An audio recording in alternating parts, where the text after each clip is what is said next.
Hello and welcome to another segment of the Fitness Whisperer. Thanks for joining me. So today we're going to talk about how do you build on what you've already achieved up until now during your exercise regime. May it be you've been exercising for 4 months, 4 years, 2 years, or 1 year. Everybody hits glass ceiling and they feel like they're just spinning their wheels. And despite the fact that they're going to the gym 2 or 3 days a week consistently, they're dieting properly, they're doing what they were told to do, they're still not getting to the point where they want to be or expected to be this far down the road. So you've hit a glass ceiling. This happens to everybody. It's happened to me many times over the years. You hit a glass ceiling, you get to a point where your body's just not slimming down or toning up the way it used to when you first started.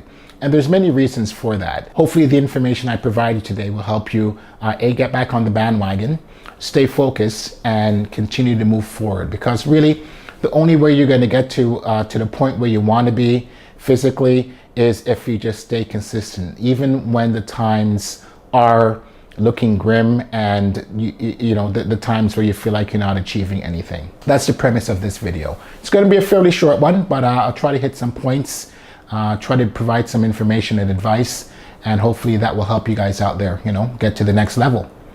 So one of the main reasons why people hit a glass ceiling is not so much that their body physically stops changing, is the fact that the mind, psychologically, people get to a point where instead of going to the gym and doing what they want to do, you're kind of going through the motions. And a perfect example for that, for those of you who commute to work every day and you've been doing it for, over a year or so, a perfect example of going through the motions is you get up in the morning, you turn on the car, you turn on the radio, and you start driving.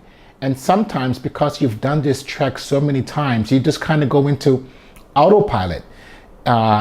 You know what streets to take, you know all the shortcuts.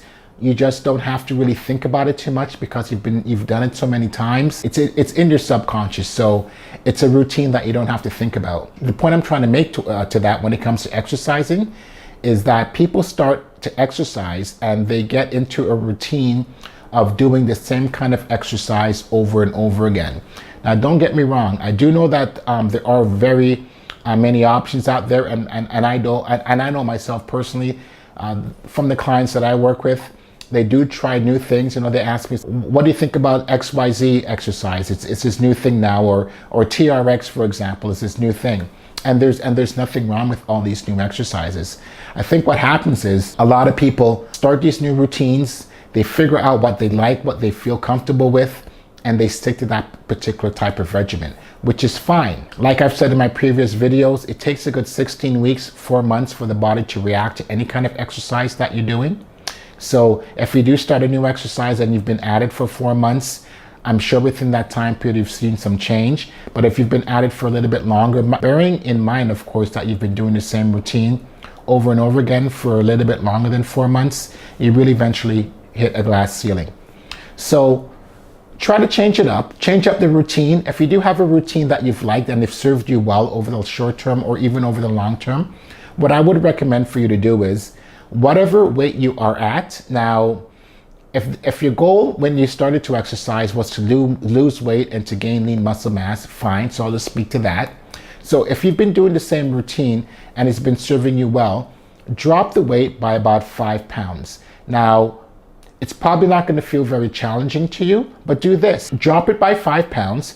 And if you were doing 15 or 18 repetitions of your regular weight, which was, for example, you now drop it to 15 pounds and your regular weight was 20 pounds and you were doing 15 repetitions, drop it to 5 pounds. And instead of doing 15 repetitions, bump it up to 18 to 20 repetitions. So increase your repetitions, but drop the weight load.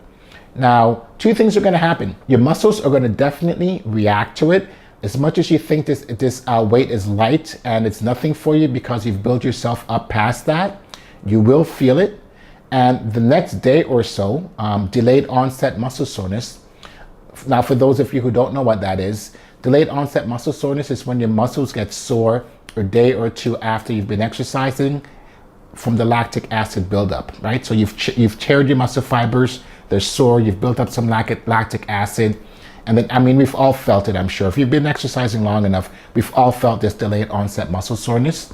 So that's what will happen. So you might think that you're actually underachieving, but you're not. You're gonna pre-exhaust your muscles at a lighter weight. You're gonna increase your repetitions, and I guarantee you, the next day or so, over the next 24 or 48 hours, you are gonna feel sore. And what you're actually doing is that you're shocking your body. Your body's like, well, wait a minute. I'm not used to this type of stress on the body. May it be a little bit lighter of a weight, but it's a little bit more reps. So I'm gonna have to react to this. So apply that in all the exercises that you do for the hour or the hour and a half that you're at the gym. Drop the weight by 5 pounds and increase your repetitions from 18 to 20 repetitions. You might even want to rest for a little bit shorter period of time. So if you're used to resting a minute between your repetitions, try to cut it down to 40 to 45 seconds between your repetitions. Start doing that and go through that routine for the next 16 weeks. Do that for the next 4 months. Now, after your 4 months are done, revert back to what you were doing 4 months before you started this lighter weight, higher rep routine. And your body will definitely react to the switch up.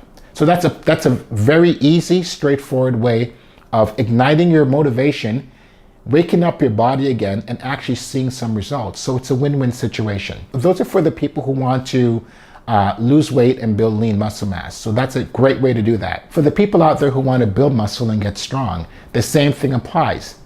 If you're used to lifting XYZ amount of weight, 30 pounds for shoulder presses, for example, drop it down to 25 pounds.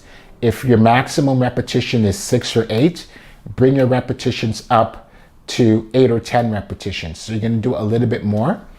Cut down your resting period. Instead of like a minute or a minute and a half between your repetitions, cut it down to a minute to 45 seconds.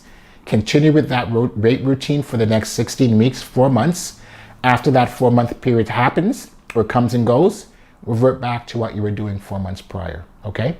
So you may think in the short term that you're not achieving anything, but believe me, a lot is happening to your muscle fibers and your body is reacting in a very positive way. Stick to it for 16 weeks, and I guarantee you over that 4-month period, you would definitely start to feel better and you will start to see your body start to change again, okay? So that's an excellent way to break out of that subconscious routine of going to the gym and doing the same thing over and over again and feeling a little bit deflated, hitting that glass ceiling. Switch it up. It's very easy to do. Give yourself 16 weeks to see some results, and I guarantee you will. Okay? So that's it. Very short video today, folks. So once again, I'd like to thank everybody for sending me in those emails. Please continue to do so. If you like what you're hearing, don't forget to hit the subscribe button and like this video. And if you want to contact me via email, if you want to find me on Twitter or on Instagram, all my information is under that description box there. Just hit the downward arrow and you'll see all my contact information. Okay? So that is it, folks. Thanks for watching, and bye for now.